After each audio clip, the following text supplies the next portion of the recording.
പൂമാനമേ ഒരു രാഗമേഘം അഴകായി ഒഴുകാമഴനായി ഉയരാമഴലിയലും പൂമാനമേ ഒരു രാഗമേഘം. ഞാൻ അച്ഛൻ പറഞ്ഞ് 2 പാട്ട് കേൾക്കണോ? മാർഗോസ് ചേട്ടൻ്റെ പാട്ട് കേട്ട് ഒരുപാട് നാളെ അദ്ദേഹത്തെ ആരാധനയോടെ കണ്ടിരുന്ന ആളാണ് ഞാനൊക്കെ സിനിമയിൽ വരുന്നതിന് മുമ്പാണ് അദ്ദേഹം മമ്മൂട്ടിയുടെ ഒരു പാട്ടുണ്ട്, ആ പാട്ട് പാടി. അപ്പം അച്ഛൻ 2 വരി പാടണമെന്ന് എനിക്ക് പാടാൻ അറിഞ്ഞൂടാ. എന്നാലും മാർഗോസ് ചേട്ടൻ പാടിയ പാട്ട് നമുക്ക് മറക്കാനൊക്കെ ഒന്നല്ല. അത് പൂമാനമേ ഒരു രാഗമേഘം അഴകായി ഒഴുകാമഴനായി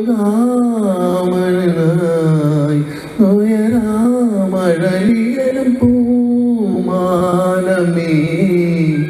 ഒരു രാഗമേഘം.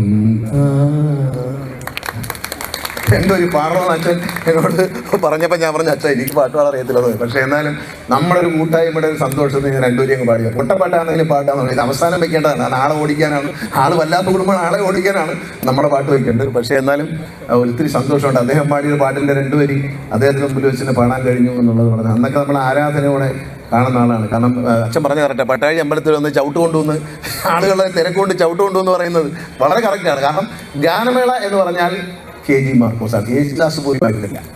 യേശുദാസിൻ്റെ ഗാനമേള എന്ന് ആർക്കും കേൾക്കാം. കാരണം ഒരുപാട് അന്നത്തെ കാലത്ത് യേശുദാസിൻ്റെ ഗാനമേള വെക്കണമെങ്കിൽ 2 ലക്ഷം രൂപ കൊടുക്കണം. അന്ന് 2 ലക്ഷം രൂപ എന്ന് പറഞ്ഞാൽ നമ്മൾ ഒരു വടയ്ക്ക് 50 പൈസ ഇല്ലാത്ത കാലമാണ്. അപ്പോൾ 2 ലക്ഷം രൂപയൊക്കെ കൊടുത്ത് അദ്ദേഹത്തെ കൊണ്ടുവരാൻ നടക്കുന്നതല്ല. പക്ഷേ അന്നത്തെ കാലത്ത് 2 ഗാനമേളയാണ്. എൻ്റെ കുട്ടിക്കാലത്ത് ഞാൻ കണ്ടിട്ട് ഇടവ ബഷീറിൻ്റെ ഗാനമേള.